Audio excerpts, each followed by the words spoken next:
Kebangkitan putri yang dikubur hidup-hidup, balas dendam mengerikan. Putri Indira merupakan seorang putri sebuah kerajaan di Jawa yang dikenal luas karena kecantikan, kebijaksanaan, dan kelembutannya.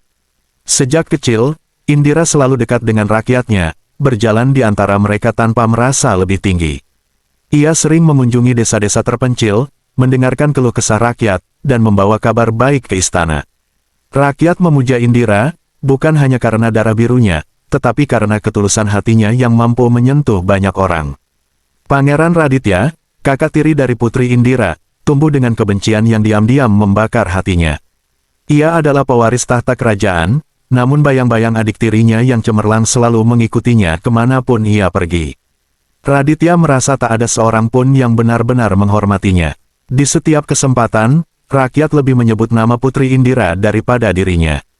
Ketika ia melakukan inspeksi atau berpidato di depan rakyat, tatapan mereka selalu seolah mencari Indira, sang putri yang mereka cintai. Suatu hari, Pangeran Raditya mengamati dari kejauhan ketika Putri Indira mengunjungi pasar kerajaan.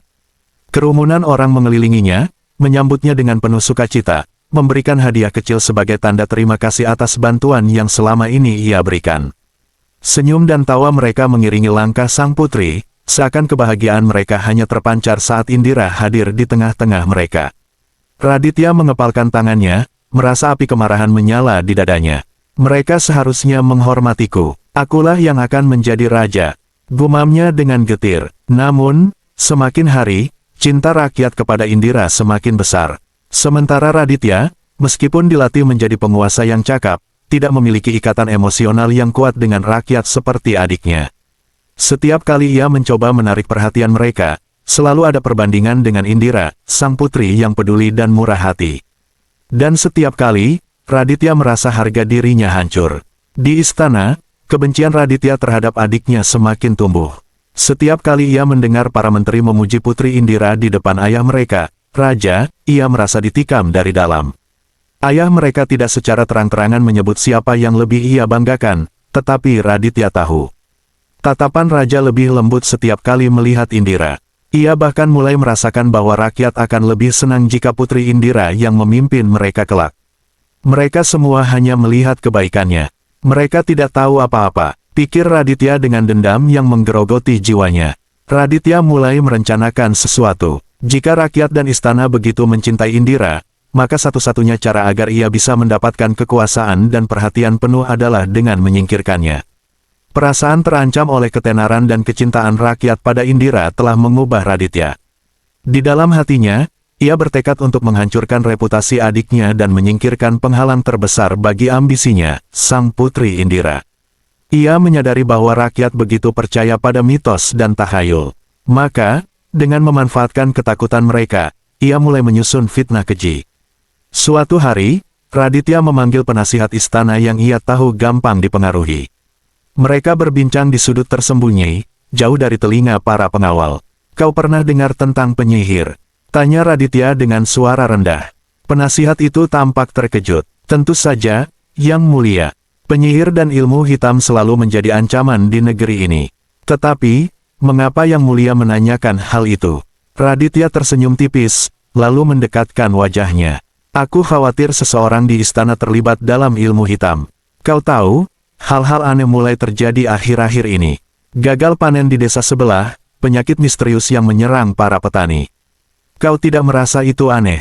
Penasihat itu mengerutkan kening. Memang, Yang Mulia. Tapi, apa hubungannya dengan penyihir? Raditya menatapnya dalam-dalam, lalu berbisik, Indira. Adikku, aku melihat sesuatu yang aneh pada dirinya. Kau pasti pernah mendengar desas-desus tentang dirinya sering berkeliaran di hutan saat malam hari, bukan? Penasihat itu terkejut, namun mengangguk ragu-ragu.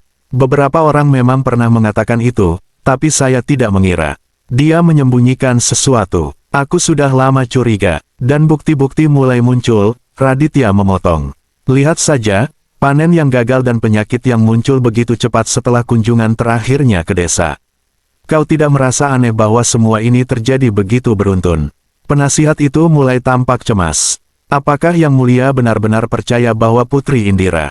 Raditya mengangguk mantap. Ya, dan kita harus bertindak sebelum bencana lebih besar menimpa kerajaan. Fitnah itu pun mulai menyebar. Raditya, dengan bantuan penasihatnya, menyebarkan rumor di kalangan istana bahwa Putri Indira memiliki kekuatan hitam. Dia menggunakan kemampuan magisnya untuk mengendalikan alam dan menimbulkan malapetaka. Raditya membiarkan rumor itu berkembang secara perlahan, seperti api kecil yang ditiup angin, hingga akhirnya menyebar ke seluruh pelosok kerajaan. Beberapa minggu kemudian, panen di beberapa desa gagal. Ladang-ladang yang sebelumnya subur mulai mengering. Padi dan gandum tak tumbuh sebagaimana mestinya, sementara penyakit aneh menyerang para petani. Tubuh mereka lemas, demam tinggi, dan beberapa bahkan tidak bisa bangkit dari tempat tidur. Suasana panik mulai menyelimuti rakyat. Di istana, suasana juga berubah. Rakyat mulai membicarakan bahwa Putri Indira telah dikutuk atau bahkan menjadi penyebab kutukan itu. Semakin banyak yang percaya pada cerita Raditya. Desas-desus tentang Indira berkeliaran di malam hari di hutan semakin gencar. Sampai suatu hari, Raja memanggil Raditya untuk berbicara tentang masalah yang semakin meresahkan. "Aku mendengar rumor buruk tentang adikmu, Putri Indira," kata Raja dengan nada berat, saat Raditya menghadap di aula istana. Raditya memasang wajah prihatin. "Ayahanda, aku juga mendengar hal itu. Tapi ini bukan hanya rumor. Ada sesuatu yang benar-benar terjadi. Panen gagal, rakyat sakit, dan setiap kali adikku mengunjungi desa-desa, musibah selalu datang." Raja terdiam sejenak. "Apakah ini hanya kebetulan?" Raditya menunduk, lalu dengan hati-hati berkata, "Aku harap itu hanya kebetulan, Ayahanda. Namun, sudah banyak yang mulai percaya bahwa ini lebih dari sekadar takdir. Aku bahkan melihat beberapa menteri mulai ragu dengan kesetiaan mereka kepada Indira." Raja memandang putranya dengan sorot mata yang penuh kekhawatiran. "Apa yang kau sarankan, Raditya?" Raditya mendekat dan berkata pelan, "Kita harus menyelidiki ini lebih jauh, Ayahanda. Jika Indira memang terlibat dalam sesuatu yang gelap, kita tidak bisa membiarkannya menghancurkan kerajaan. Kita harus bertindak sebelum semuanya terlambat." Dialog Raditya itu menancap dalam benak sang raja. Meskipun hatinya belum yakin, keraguan mulai tumbuh.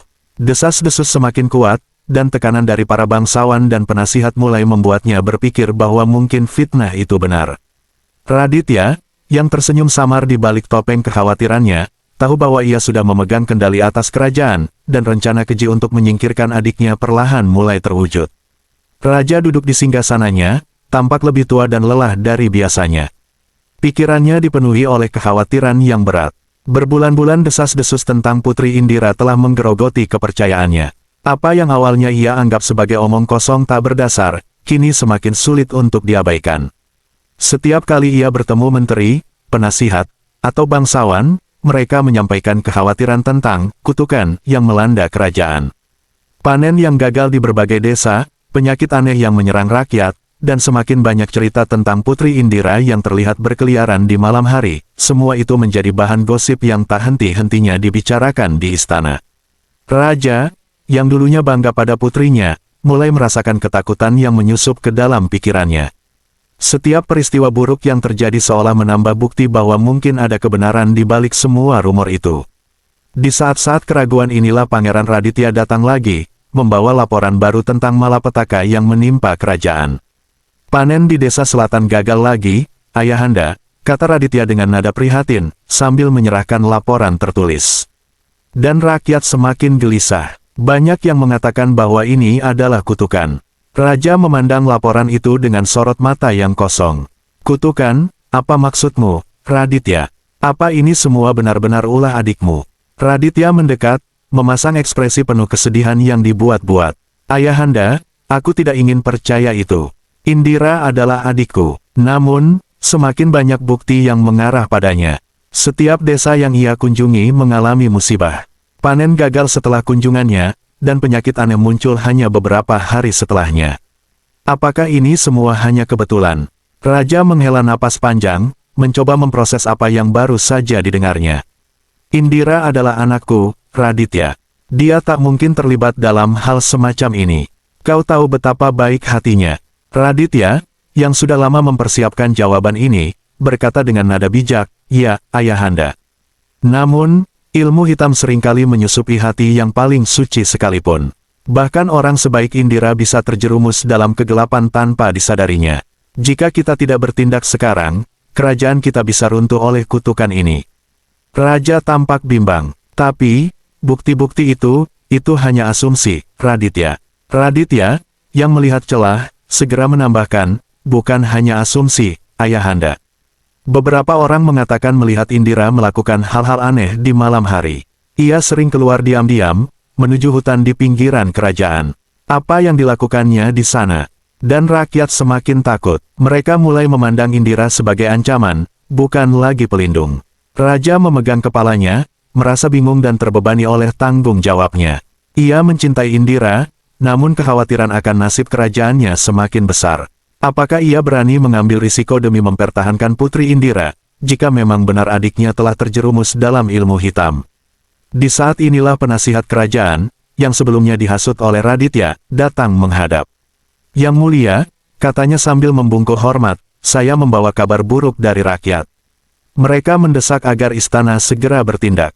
Mereka percaya bahwa Putri Indira terlibat dalam ilmu hitam, dan jika kita tidak melakukan sesuatu, mereka mungkin akan bertindak sendiri. Raja menatap penasihat itu dengan sorot mata yang penuh kekhawatiran. Apa yang rakyat inginkan? Penasihat itu menunduk, tampak tidak nyaman, sebelum akhirnya berkata, mereka ingin Putri Indira diadili, Yang Mulia. Mereka takut, dan beberapa dari mereka bahkan sudah menyebutkan hukuman mati. Raja terdiam. Pikirannya berkecamuk antara kasih sayangnya sebagai seorang ayah dan tanggung jawabnya sebagai pemimpin. Hatinya menjerit untuk membela Indira, tetapi pikirannya diliputi ketakutan akan kehancuran kerajaan jika desas-desus ini dibiarkan berkembang. Melihat ayahnya tenggelam dalam dilema, Raditya berkata dengan lembut namun penuh dorongan, Ayahanda, aku tahu ini sulit. Tapi kadang-kadang, demi kerajaan, kita harus membuat keputusan yang berat. Indira, dia mungkin telah terjerumus ke dalam kegelapan. Dan kita tidak bisa membiarkan kerajaan runtuh karena perasaan pribadi. Raja menatap Raditya dalam-dalam, lalu mengangguk perlahan. Meskipun hatinya hancur, ia merasa bahwa ini adalah keputusan yang harus diambil demi keselamatan kerajaan. Dalam pikirannya, bayangan kemakmuran dan perdamaian negeri yang ia pimpin mulai pudar digantikan oleh ancaman kutukan dan penderitaan yang terus-menerus. Aku akan memerintahkan hukuman, kata raja dengan suara yang nyaris tak terdengar, namun penuh kepasrahan. Putri Indira akan diadili dan dihukum mati. Raditya tersenyum samar, kemenangan terpancar di matanya, meski wajahnya tetap menunjukkan kesedihan. Ini demi kerajaan, Ayahanda. Demi masa depan kita semua. Tanpa menunggu lebih lama, Raditya segera memerintahkan agar persiapan dilakukan. Putri Indira akan diadili di hadapan rakyat. Namun, bagi Raditya, pengadilan hanyalah formalitas, hukuman mati sudah ditetapkan. Putri Indira, yang tak menyadari pengkhianatan saudaranya, kini berada di ambang nasib tragis yang direncanakan oleh kakak tirinya sendiri. Hari yang kelam menyelimuti kerajaan saat Putri Indira diarak menuju tempat eksekusi. Langit tampak mendung, seakan alam turut berduka atas apa yang akan terjadi. Teriakan dan sorak-sorai sebagian rakyat yang termakan fitnah terdengar di sepanjang jalan, sementara di sisi lain, beberapa pengikut setia Putri Indira hanya bisa menangis dalam diam, tak kuasa membela junjungannya. Putri Indira, meskipun dibelenggu dan tangannya terikat, tetap berjalan dengan kepala tegak. Di matanya tidak ada ketakutan, hanya kesedihan yang dalam. Gaun putihnya yang panjang menyapu tanah, tercemar debu dan lumpur, namun kecantikan dan kebangsawanannya tak tergoyahkan. Setiap langkahnya menuju tempat eksekusi membuat hati beberapa orang yang setia padanya teriris. Di tengah kerumunan, Pangeran Raditya mengawasi dari kejauhan, senyuman tipis tersungging di wajahnya. Rencana jahatnya berjalan sesuai harapan. Dengan setiap sorak yang bergema, dia semakin yakin bahwa rakyat telah percaya pada kebohongan yang ia ciptakan. Tempat eksekusi telah dipersiapkan, sebuah lubang besar di tanah terbuka di hadapan Putri Indira. Lubang itu menganga, menunggu menelan hidup-hidup putri yang difitnah. Para algojo berdiri dengan wajah tanpa emosi, siap melaksanakan perintah raja. Sementara itu, sang raja sendiri tidak hadir. Ia tak sanggup menyaksikan putrinya, yang telah ia vonis dengan keputusannya, dikubur hidup-hidup. Keputusan yang diambil bukan karena keyakinan, tetapi karena ketakutan akan kutukan yang disebarkan oleh fitnah. Indira memandang lubang itu sejenak, lalu menatap sekelilingnya. Wajah-wajah rakyat yang dulu mencintainya kini berubah penuh kebencian dan ketakutan. Namun di antara mereka, ia melihat beberapa orang yang menangis dalam kesunyian, para pengikutnya yang tetap setia meski tak mampu berbuat apa-apa. Seorang algojo mendekat dan mulai membaca hukuman atas Putri Indira, menuduhnya sebagai penyihir dan pembawa malapetaka bagi kerajaan. Namun, suara algojo itu nyaris tenggelam dalam sorakan massa yang menginginkan kematian Indira. Tepat sebelum algojo mendorong Indira ke dalam lubang, Putri Indira menatap lurus ke arah Pangeran Raditya, yang berdiri jauh di belakang kerumunan. Wajahnya tenang, namun suaranya bergetar oleh amarah yang tertahan. Jika ini adalah keadilan yang kalian kehendaki, suaranya bergema, membuat kerumunan mendadak hening, maka dengarkan sumpahku. Aku, Putri Indira, yang difitnah dan dihukum tanpa dosa, bersumpah bahwa aku akan kembali. Aku akan menuntut balas kepada setiap jiwa yang terlibat dalam penghukumanku. Tanah yang kalian gunakan untuk menguburku akan menjadi saksiku. Dari dalam kegelapan ini, aku akan bangkit kembali. Para algojo saling berpandangan, ragu untuk sesaat, namun perintah telah diberikan. Dengan satu dorongan, tubuh Indira jatuh ke dalam lubang tanah yang dingin. Tanah mulai ditimbunkan ke atas tubuhnya, satu sekop demi satu sekop. Setiap butir tanah yang menimpa tubuhnya terasa seperti pukulan bagi beberapa orang yang masih menyayangi putri itu. Di tengah sorak-sorai yang semakin keras dari rakyat, tangisan tertahan dari pengikut setianya terdengar. Seorang pelayan tua, yang pernah mengasuh Putri Indira sejak kecil, jatuh berlutut di tanah, tak kuasa melihat junjungannya dimakamkan hidup-hidup. Ya Dewata, ampuni dia, rintihnya, namun doanya tenggelam dalam gemuruh suara massa. Putri Indira tetap tenang, bahkan saat tubuhnya mulai tertutup sepenuhnya oleh tanah. Matanya tertutup, dan napas terakhir yang ia hirup dipenuhi dengan aroma tanah basah yang akan segera menenggelamkannya. Namun, di dalam hatinya, sumpah dendam itu tertanam kuat, bagaikan api yang tak bisa padam. Saat akhirnya seluruh tubuhnya tertutup oleh tanah, kerumunan mulai membubarkan diri, puas dengan apa yang mereka saksikan. Namun, tak seorang pun menyadari bahwa dengan setiap sekop tanah yang menutup tubuh Indira, kekuatan dendamnya semakin menguat.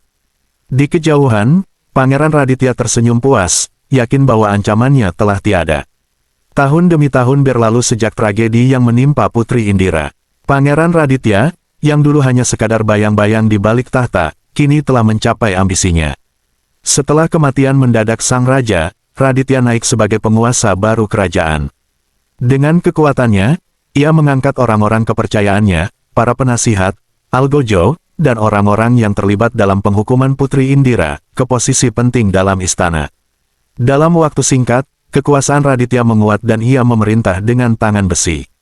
Namun, meski menjadi raja, ada perasaan yang tak pernah bisa ia usir.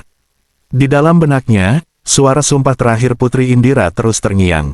Sumpah akan balas dendam yang bersemayam dalam setiap jengkal tanah tempat ia dikubur. Meskipun ia menepisnya sebagai angan-angan kosong, dalam lubuk hatinya, ketakutan itu tak pernah benar-benar hilang. Di istana, kehidupan berjalan seperti biasa. Namun, tak lama setelah Raditya menjadi raja, kejadian-kejadian aneh mulai muncul. Awalnya, hanya desas-desus kecil, suara-suara aneh terdengar di malam hari, gemerisik tanah di halaman istana, atau bayangan samar-samar yang terlihat di sudut-sudut gelap istana. Para penjaga sering melaporkan bahwa mereka merasakan getaran di tanah, seolah-olah sesuatu di bawah sana sedang bergerak. Kemudian, kematian pertama terjadi. Seorang mantan algojo, yang dulu menutup lubang tanah di mana Putri Indira dikubur, ditemukan tewas dalam keadaan mengenaskan. Tubuhnya ditemukan terkubur di dalam tanah di kebun belakang istana, hanya kepalanya yang terlihat di permukaan. Anehnya, tidak ada tanda-tanda bagaimana tubuhnya bisa terkubur dalam keadaan seperti itu, seolah-olah tanah itu sendiri yang menelannya hidup-hidup. Raja Raditya terkejut, tetapi ia menyembunyikan kegelisahannya di balik wajah dingin. Ini hanya kebetulan, katanya pada dirinya sendiri, mencoba mengusir ketakutan yang perlahan menggerogoti pikirannya. Namun, tak lama setelah itu, kematian-kematian misterius mulai terjadi satu demi satu. Para penasihat yang pernah ikut berkomplot melawan Putri Indira ditemukan mati dalam kondisi serupa, tubuh terkubur dalam tanah di berbagai sudut istana, entah itu di halaman, ruang bawah tanah, atau bahkan di kamar mereka sendiri. Tidak ada tanda-tanda perlawanan, tidak ada luka, hanya tubuh yang terkubur seakan tanah menyedot mereka ke dalam kegelapan tanpa ampun. Suasana istana mulai diselimuti ketakutan yang tak terkatakan. Setiap orang yang terlibat dalam eksekusi Putri Indira merasa ketakutan, seolah bayang-bayang masa lalu telah kembali untuk menuntut balas. Desas-desus tentang kutukan mulai menyebar, terutama di kalangan pelayan dan prajurit. Mereka berbisik-bisik bahwa Putri Indira telah bangkit dari kubur untuk membalas dendam atas fitnah yang menimpanya. Suatu malam, Raja Raditya terbangun dari tidurnya, terdengar suara gemeretak dari bawah lantai kamarnya. Ia segera memanggil pengawal, namun tidak ada yang dapat menjelaskan suara aneh itu. Ketika para pengawal menggali lantai tempat suara itu terdengar, mereka hanya menemukan tanah yang lembab dan berlumpur, tanah yang seharusnya kering. Raja Raditya mulai gelisah. Dalam tidurnya, Raja Raditya mulai dihantui mimpi-mimpi buruk. Ia melihat Putri Indira dalam gaun putihnya yang kotor dan berlumuran tanah, berdiri di bawah pohon besar, memandangnya dengan tatapan tajam. "Aku sudah kembali," bisik suara itu dalam mimpinya, sebelum tanah di bawah kakinya retak dan menyedot tubuhnya ke dalam. Suatu hari, tubuh kepala penasihat istana ditemukan terkubur di dalam tanah di bawah singgasana kerajaan. Tidak ada yang tahu bagaimana itu bisa terjadi, dan itu menjadi pukulan terakhir bagi orang-orang di istana. Para pelayan mulai meninggalkan istana, beberapa orang penting mengajukan pengunduran diri, dan desas-desus tentang kebangkitan Putri Indira semakin kuat. Raja Raditya kini hampir sendirian, dikelilingi oleh ketakutan. Sementara itu, di suatu tempat yang terlupakan, di luar gerbang istana yang jauh, ada sebuah tanah yang kini ditumbuhi rumput liar dan tanaman menjalar. Di sana, di tempat di mana Putri Indira pernah dikubur hidup-hidup, tanah itu bergerak. Sebuah tangan pucat keluar dari dalam tanah, menggenggam dengan kuku-kuku yang tajam, menembus kegelapan. Wajah Indira, yang seharusnya telah menjadi kenangan, kembali muncul dengan penuh amarah. Dari tanah itu, Putri Indira bangkit, membawa sumpahnya yang tak pernah terhapus oleh waktu. "Kalian akan membayarnya," bisik Indira dengan tatapan dingin. Tanah di sekitarnya seakan merespons, bergemuruh di bawah kakinya, siap mengikuti perintah sang putri yang telah bangkit untuk menuntut balas. Istana yang megah dan kokoh, yang dulunya dipenuhi dengan tawa dan kemegahan, kini berubah menjadi tempat mencekam yang diselimuti ketakutan. Sejak kematian misterius pertama terjadi, rasa gelisah telah menyebar di seluruh istana seperti wabah yang tak terlihat. Setiap langkah terasa berat, setiap napas terasa hampa, dan suara gemerisik tanah menjadi pengingat yang tak terelakkan akan ancaman yang semakin mendekat. Puncak teror dimulai dengan kematian seorang menteri setia Pangeran Raditya, Menteri Bagas, yang berperan besar dalam eksekusi Putri Indira. Pada suatu malam, Bagas mendengar gemerisik aneh di bawah tempat tidurnya. Ia mencoba menepisnya, mengira itu hanya angin atau tikus, tetapi suara itu terus berlanjut, semakin kuat dan semakin menyeramkan. Tanah di bawah tempat tidurnya mulai bergerak, bergelombang seperti ada sesuatu yang hidup di dalamnya. Ketika ia mencoba melarikan diri, tanah itu merenggut kakinya, menariknya dengan paksa. Ia berteriak meminta tolong, tetapi para penjaga yang tiba hanya mendapati tubuhnya setengah terkubur di tanah, tak berdaya. Saat mereka menarik tubuhnya keluar, Bagas sudah tidak bernyawa, wajahnya dipenuhi ekspresi ketakutan yang mendalam. Berita kematian ini menyebar dengan cepat, memicu ketakutan di antara para bangsawan. Beberapa hari kemudian, penasihat utama Raditya, yang dikenal karena tipu dayanya dalam menyusun fitnah terhadap Indira, mengalami nasib yang lebih buruk. Di depan semua pelayan, tanah di bawahnya tiba-tiba retak saat ia berjalan di aula besar. Dalam sekejap, tubuhnya terperosok ke dalam tanah yang dengan cepat menutup rapat di atasnya, meninggalkan para saksi mata terpaku oleh ketakutan. Mereka mencoba menggali, tetapi tubuhnya hilang tanpa jejak, seolah-olah bumi telah menelannya hidup-hidup. Dari hari ke hari, kematian semakin sering terjadi. Para pelayan yang setia kepada Pangeran Raditya ditemukan mati dalam posisi mengerikan, beberapa terkubur hanya sebagian tubuh mereka, sementara yang lain benar-benar hilang ditelan tanah di sudut-sudut terpencil istana. Tidak ada tanda-tanda kekerasan atau luka, hanya tubuh yang seakan diserap oleh tanah yang bergerak sendiri. Rakyat yang mendengar desas-desus tentang kematian-kematian misterius itu mulai percaya bahwa kutukan Putri Indira benar-benar nyata.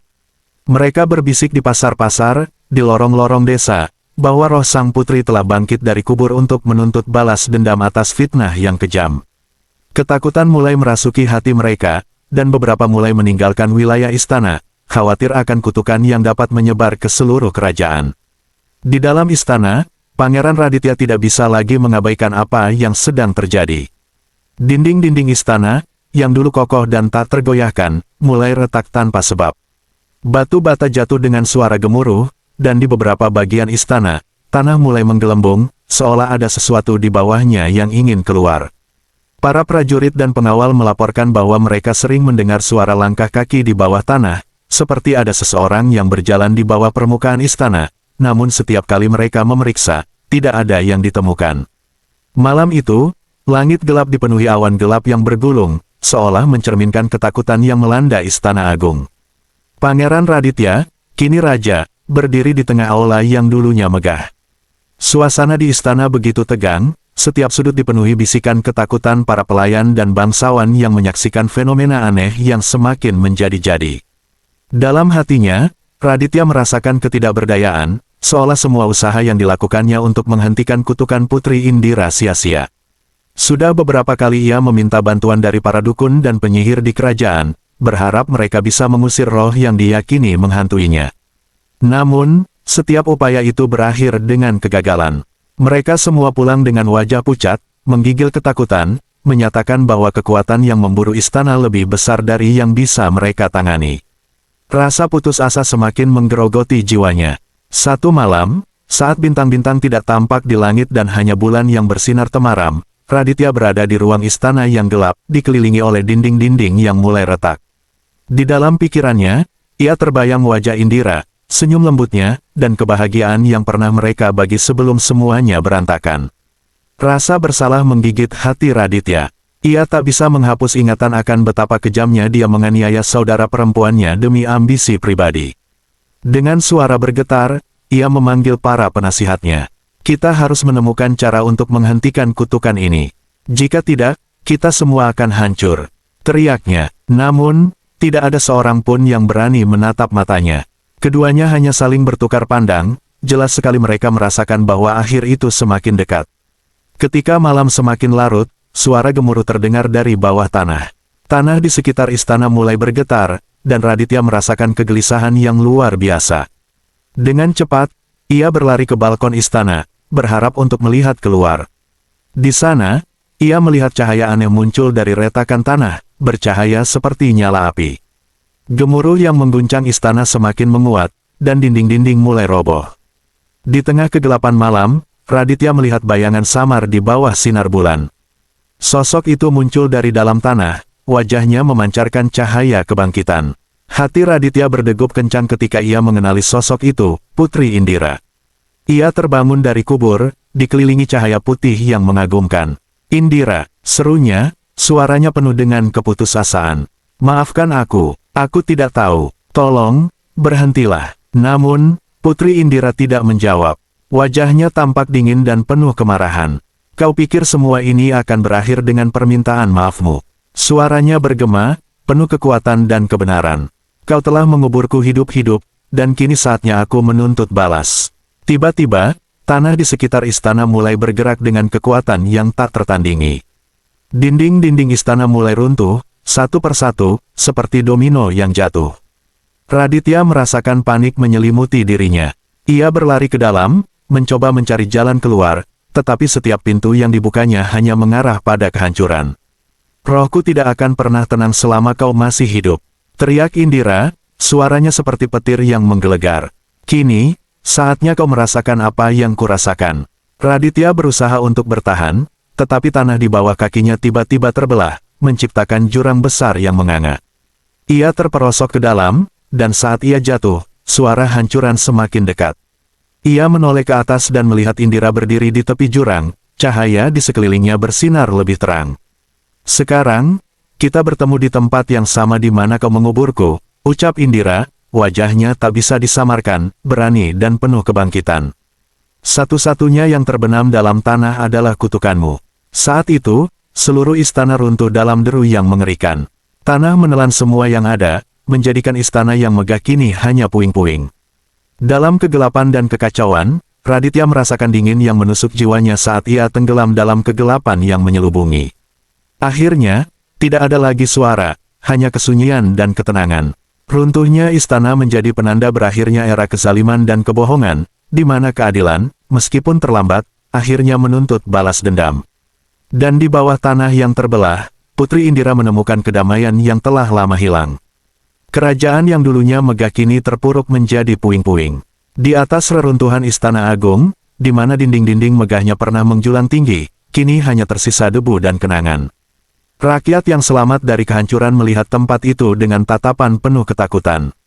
Kabar tentang terjadinya kutukan dan kebangkitan Putri Indira telah menyebar, membuat banyak orang percaya bahwa keadilan akhirnya telah ditegakkan. Ratusan cerita mulai bermunculan di antara rakyat.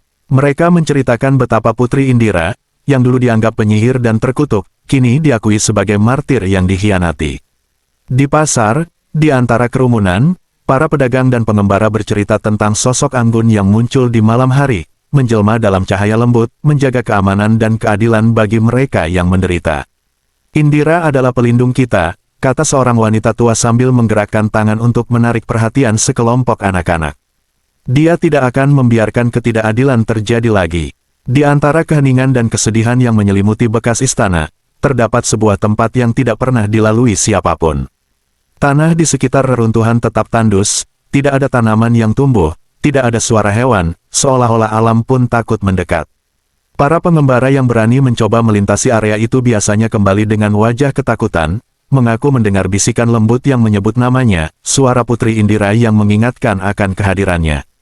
"Jangan mendekat," teriak seorang pemuda kepada teman-temannya, matanya melebar saat ia melihat sesuatu yang tidak bisa ia jelaskan. "Dia masih ada di sini. Dia menjaga tempat ini." Malam berganti malam, dan saat bulan purnama bersinar, cahaya lembut menari di antara reruntuhan.